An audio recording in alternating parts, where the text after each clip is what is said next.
Good afternoon, everyone. I'm meteorologist Stephanie Barakella with another episode of Wisconsin Weather Experts, exclusively here on Fox Local, as well as our Fox 6 YouTube page. Thank you for being with us, especially on a Friday. We made it to the end of the work week, just a little bit longer before a beautiful weekend weather-wise here in Milwaukee and across much of the state. We've got a lot going on in our show today. We're actually going to start in the Philippines, though. Some scary video to show you where a second earthquake struck just hours after a first quake hit. So 2 earthquakes in the southern Philippines today, or Friday, I should say. Now, this dramatic video captured fire truck swaying during the quake and people evacuating. Both earthquakes were offshore. The first measured at 7.4 magnitude. The first quake, unfortunately, was deadly and killed at least 5 people. It triggered landslides, damaged hospitals, and led to a tsunami warning, but that threat has since ended. The second quake was measured at a 6.9 earthquake. Now, the deadly quakes come after the country was hit by back-to-back storms. Always so scary to see footage like that. Now off to Arizona, a spot that's been dealing with heavy rain and will continue to deal with heavy rain through the weekend. This is video from Flagstaff yesterday showing the start of the heavy rainfall. The Southwest, we kind of talked about this yesterday and we'll continue to talk about it, but they're expecting a full weekend, if not even into early next week, of strong wind and tropical rain and the potential for flash flooding. And now there were also multiple ground stops ordered at Sky Harbor Airport yesterday because of the storms and the heavy rainfall. Now, the latest long-term stop was in effect from about 5:30 to 6:45 yesterday evening. FlightAware.com showing more than 260 flights that were impacted throughout the day. There were also ground stops ordered in New Mexico as well as parts of Texas, and those, again, weather related. And this is all thanks to 2 tropical systems that will impact the Southwest. And they're not alone, though. You know, the East Coast is also going to be facing coastal flooding concerns because of that potential nor'easter. So really incredible on each side of the country. We're talking strong wind and really heavy rainfall. Fox's Chanley Painter has the latest details on both of those areas. Forecasters are warning wide swaths of the country to brace for potential flash floods as rain from Storm Priscilla is expected to slam communities across the Southwest through this weekend, soaking parts of Utah, New Mexico, Colorado, and Arizona. While we're expecting moderate to heavy rain, it's expected over a longer period of time. Folks across the Grand Canyon state are busy making sandbags to ward off any rising water. You have grandmas that are showing up with a shovel and you're like, no. And they're like, yeah. Weather experts say desert regions can be prone to flash floods, citing how the area's terrain is hard, dry, and lacks vegetation, preventing the soil from absorbing water quickly, which can trigger runoffs. Well, Lord, again, we come before you right These flood warnings come in the wake of this summer's deadly flash floods that rocked Texas communities along the Guadalupe River, including at Camp Mystic, an all-girls Christian summer camp. According to the Weather Prediction Center, Storm Priscilla could potentially bring more than a month's worth of rainfall within days to some parts of the Southwest. If you have plans to be outdoors, now is the time to start assessing your plans and make changes. Meanwhile, the Northeast is expecting similar gloomy weather this weekend, as a nor'easter is predicted to develop off the southeast coast, turning up rain and the potential for coastal flooding. Along with heavy rain, parts of the East Coast can likely expect powerful winds with prolonged gusts of 40 to 50 miles per hour starting Friday. I'm Chanley Painter, Fox News. And time for regional weather now, which we are going to talk about both of those systems. I know we showed you this image yesterday of just how active the tropics are, still looking at multiple systems. In fact, now yesterday we had a tropical depression, but the latest is that depression in the Pacific off the coast of Mexico is now a tropical storm. So there are 2 more tropical storms, or 1 more, I really should say, in the Pacific, in addition to Priscilla. And earlier yesterday, there was actually another tropical storm, but it had then weakened and was post-tropical and has since dissipated. So it has been very active in the Pacific. And now when it comes to the Atlantic, still tracking Tropical Storm Jerry. It's just north of the Leeward Islands now. And from here, we'll continue to track up towards the north. So still not expected to really impact the East Coast. What they're going to be dealing with is that potential nor'easter. And we'll talk about that in just a few minutes. But the latest on Tropical Storm Priscilla still has winds of about 45 miles per hour. Now, the good news is that literally throughout the day today, this is expected to weaken and then eventually become subtropical or post-tropical, but still going to bring rain to the Baja Peninsula as well as the Southwest. And now look at Raymond. Raymond is forecast to continue to stay a tropical storm through the weekend, impacting that same area with more heavy rainfall, and all of those remnants going to continue to impact the Southwest. So that's why the southwestern part of the U.S. is expected to see this prolonged period of flash flooding. We know how heavy tropical rains are. You just heard how hard it is in those areas with that clay for the water to actually absorb. Now to the Atlantic, Tropical Storm Jerry. It's still churning out there, winds of about 50 miles per hour. But again, north of the Leeward Islands here, it's going to continue to move up towards the north, then take that easterly turn. No impacts to the U.S., which is some great news there. The Atlantic hasn't been too bad. Again, no landfall storms over the last month, but we do know that especially the Outer Banks of North Carolina dealt with a lot of that beach erosion from the handful of storms that still brought in the high waves. Now, when it comes to the rest of the country, now we in Wisconsin have a low pressure system that's going to move through later on this evening, but not really going to bring in much in the way of impacts. That will then allow for a high pressure to bring us a gorgeous weekend. So we're kind of in our own little bubble here. You can already see some of the rain towards the west and southwest, and that potential nor'easter with that low pressure system that's sitting right over Florida right now. The biggest threat towards the southwest and the east coast is going to be that flooding as well as the heavy rain. There are still flood headlines for the southwest. And now look at the east coast. These are coastal flood headlines from Florida all the way up essentially to New Jersey beaches here. It doesn't go any farther north just yet, but eventually it will, likely into the weekend. These nor'easter storms are not tropical. They more so form because of the temperature difference between land and water, but they strengthen. Oh, do they strengthen?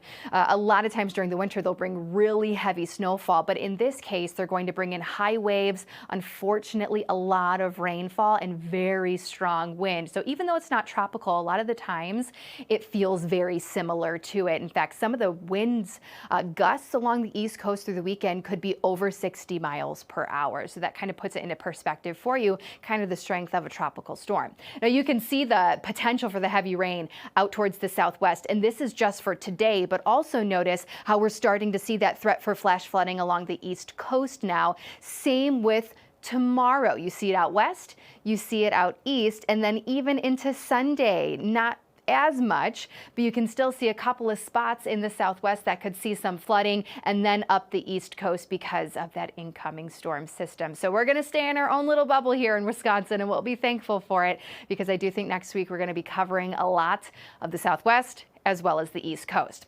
Now we do have a cold front in the vicinity. This is going to swing through later on this evening. It's going to clear all our clouds out. Behind it, you can already see a lot of that sunshine. So the upper plains and Wisconsin and the Great Lakes region really looking at a quiet and very comfy weekend. We clear out later on tonight. We stay sunny heading on into Saturday, though we will see some cloud cover over the lake. That will likely bring us a partly sunny sky to eastern parts of Wisconsin on Saturday. Sunday is still looking really good. And then notice by Monday, we could see another setup like today where we see some morning showers and then we dry out throughout the afternoon. So just some slight chances for some unsettled weather heading on into early next week. Temperatures today, once we see some sunshine, going to be a little warmer, maybe some mid-60s in Milwaukee, but out towards the west, La Crosse to Madison, Dubuque, Iowa, could actually see some 70s today. It does come with some strong wind though. So a blustery remainder of your Friday, then the wind will die down a little bit for Saturday. Saturday and Sunday before it picks right back up heading into Monday with that next storm system. But again, for Milwaukee specifically,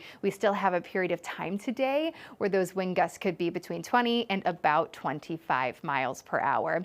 Temperatures are pretty consistent. You see a couple of spikes here or there in the upper 60s, but most of the next 6 days will be spent where they should be, in these low and middle 60s. That's very normal for this time of year. Above average warmth still in the extended forecast, but not as high of a chance or not as extreme when it comes to how much above average. So I do think temperatures we're going to notice in the coming weeks are going to begin to drop a little bit, still a touch above, but not those 10-degree above days like we've seen previously. I will end with your Brewers forecast for you here. You'll notice for tomorrow, if you are planning on heading to the game, temperatures are going to be on the cool side once again. Do you remember last Saturday when the Brewers played and we hit 87 degrees? This one's going to feel a little different. Make sure you layer up. And I'm just throwing it out there. Because of those temperatures in the 50s, the roof may actually end up being closed. We'll see. A lot of times it is temperature dependent, so just something to keep in mind. Go Brew Crew, Game 5. We're excited.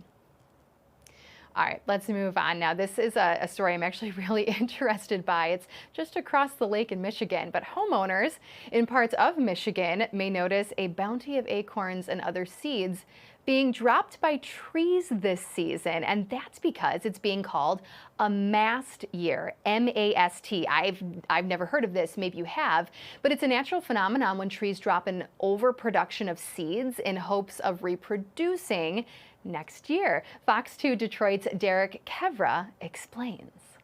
And how many garbage cans I mean, look at all these acorns. How many of these garbage cans have you had full of acorns? 13 garbage cans. 13 garbage cans. 13 garbage cans. That's my mom, whose yard has been blanketed with acorns this fall.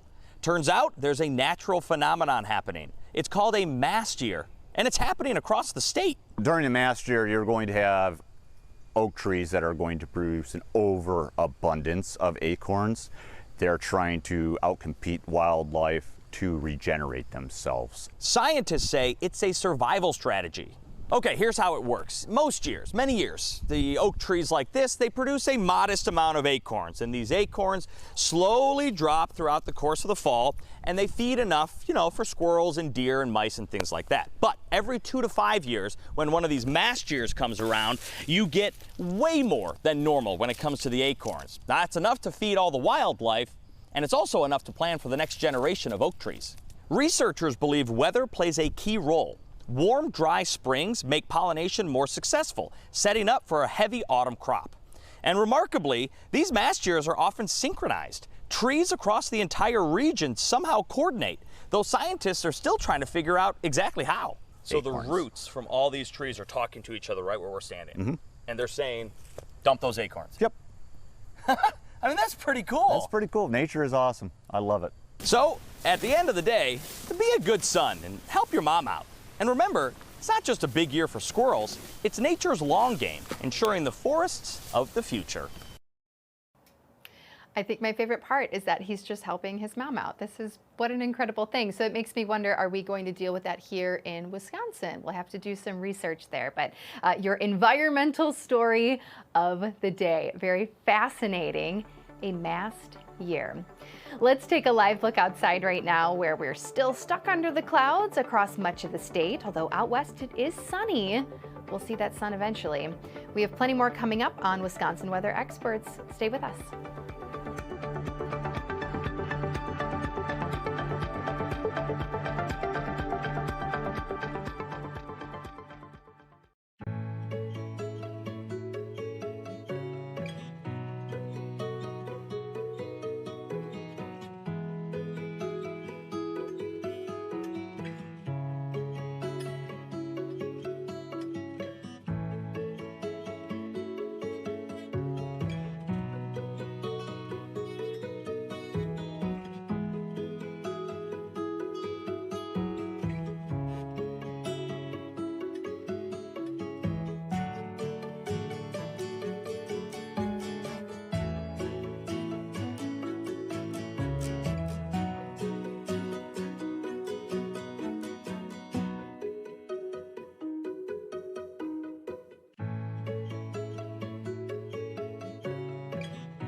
Welcome back, everybody, to Wisconsin Weather Experts. This is a pretty awesome interview coming up right now. We often talk about ways to help the environment, but there is one local company that has an initiative, an innovative solution, I should say. Meteorologist Lisa Michaels interviewed Kelly Much, owner of Eco-Evie Apparel. She tells us plenty more about this initiative.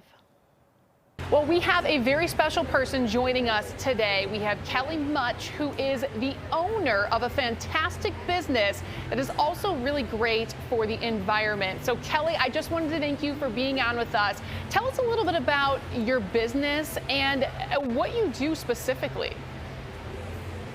Well, first, thank you so much for having me on your show. So, Eco-Evie Apparel, we want to make sustainability fun. So our mission is we want to help our animals and the earth with one water bottle at a time, because all of our shirts are made from 100% recycled water bottles, and it's all done right here in the US. Wow, how do you turn a water bottle into a soft fabric? I mean, what's the process of this? Yeah, I would love to show you. So we actually work with Reprieve exclusively. They are located in North Carolina, and these are samples from their facility. So they chip up water bottles into flake. They are melting them down into a pellet form, and then they take those and load them into like a fancy looking shower head, and they apply some heat to it, and it comes out as yarn. Wow. So this yarn is 100% recycled water bottles. And how does it turn then from this white yarn into these beautiful sweatshirts or shirts like you're wearing? I mean, how does the process work with the colors and the designs? How do you create all this? Yeah, definitely. So I have a mill that knits our fabric for us that's also in North Carolina, and it comes to Milwaukee as plain white fabric. So we are able to actually I do all original artwork of our different endangered animals that my daughter Evie picks. She's the Eco-Evie of our brand. And I get to do all this artwork, and we are putting that on the fabric using a heat process. And so it's kind of like a heat transfer on steroids. If you've ever done that iron-on thing, except it's printed on paper, which is obviously recycled, that's 60 inches wide and married up with fabric. And that fabric has pores that open under the heat. It receives that ink without ever becoming a liquid, and it closes back up. So that is permanently part of the fabric. It's a really exciting process called dye sublimation, and it is done right in Milwaukee. Now, how do you get all these designs? You said your daughter Evie designs these, right? So Evie actually is my animal expert. So Evie is autistic, and she knows every animal fact because she read it somewhere one time. So she provides me with all the information on the animals that she wants to help. And then she also donates 10% of our profits to animal conservation programs. Oh, good. So that's really exciting. But she has to approve my designs because she's the kid CEO. So does Evie come to you quite frequently then with new ideas of what animals she wants to be portrayed on clothing next? Definitely, and some of them I have to veto because she got really into like a specific worm, and I was like, I don't know if people want a shirt with worms on it. But right now her fascination is with bugs, and so our newest shirt right now is our moth shirt. She gave me like an hour-long dissertation at 6:30 in the morning one day prior to coffee about how, you know, these different moth species live for only a couple weeks, and a lot of them don't have mouths or digestive systems, and so their lifespan is so short. And they also are underrated pollinators. So it's a pollinator that no one really considers very much because a lot of them are nocturnal. And she literally talked to me for an hour about it. I said, okay, well, what moths are endangered? What can we do? So well, this is great, that's because kind of how we end up.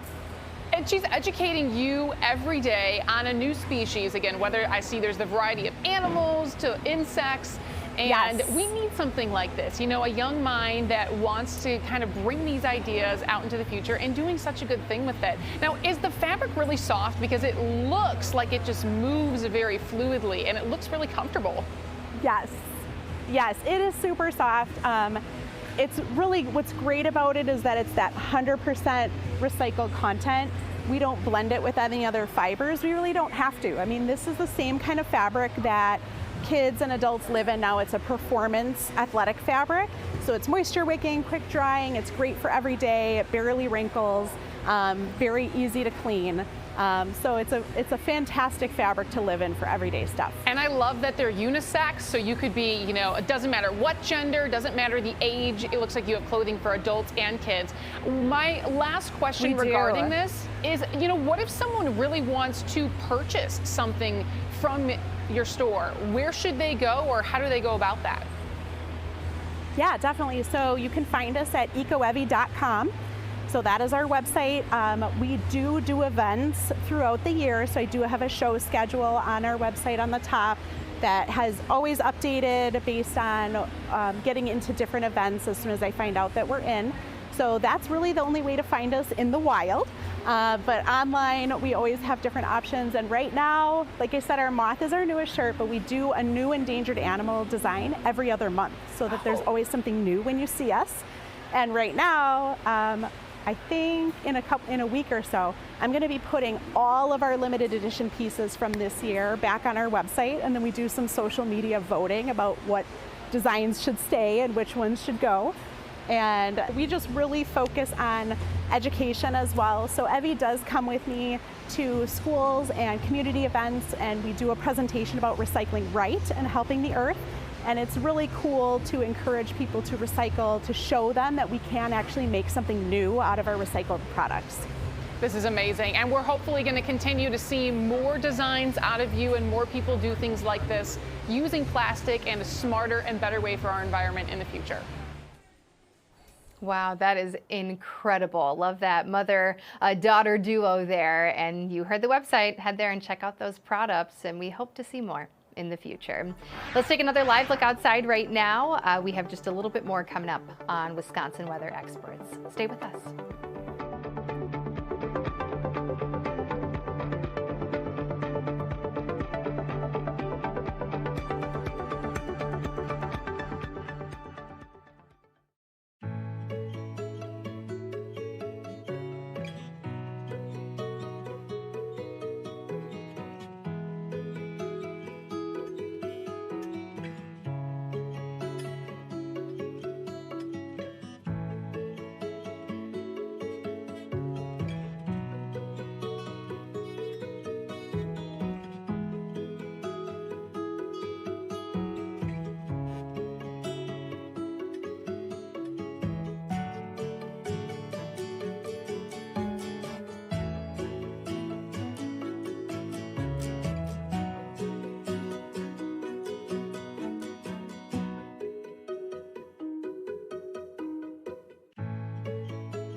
Welcome back, everybody, to Wisconsin Weather Experts. All right, I have a fun graphic to show you now. Now is the time where we're starting to see these little guys. You know what I'm talking about. This is the woolly bear caterpillar. And so there is some forecasting folklore that goes along with these. And maybe you all are familiar. If you're not, that's okay. I'm going to tell you about it. It's really a Midwest and a New England thing, apparently, but it all has to do with where their black is and where their brown is on, their little body. But the saying goes, if these have more black than brown, it indicates a harsher winter. But if there's more brown than black, it could mean a milder winter. So it's kind of fascinating going into some of the specifics here. I'm going to pull up this website because I thought it was really interesting. And you can, the National Weather Service has a really good informational, site if you want to look more into this. But if the head end of the caterpillar is dark, the beginning of winter will be severe. If the tail end is dark, the end of the winter will be cold. So, there are a lot of all these different specifics when it comes to it. Those are a couple of photos from New England states. Again, I mentioned this is more of a Midwest and a New England thing, but very fascinating. And please send your pictures to us. In fact, if we could put the QR code up really, really quickly, there is an area that you can scan that QR code. You can submit your pictures, and I would love to show them because this little bit of folklore is very fascinating. Thanks for staying with me here on a Friday. We covered a lot of cool stuff today. We will see you right back here on Monday starting at noon. Live Desk is next.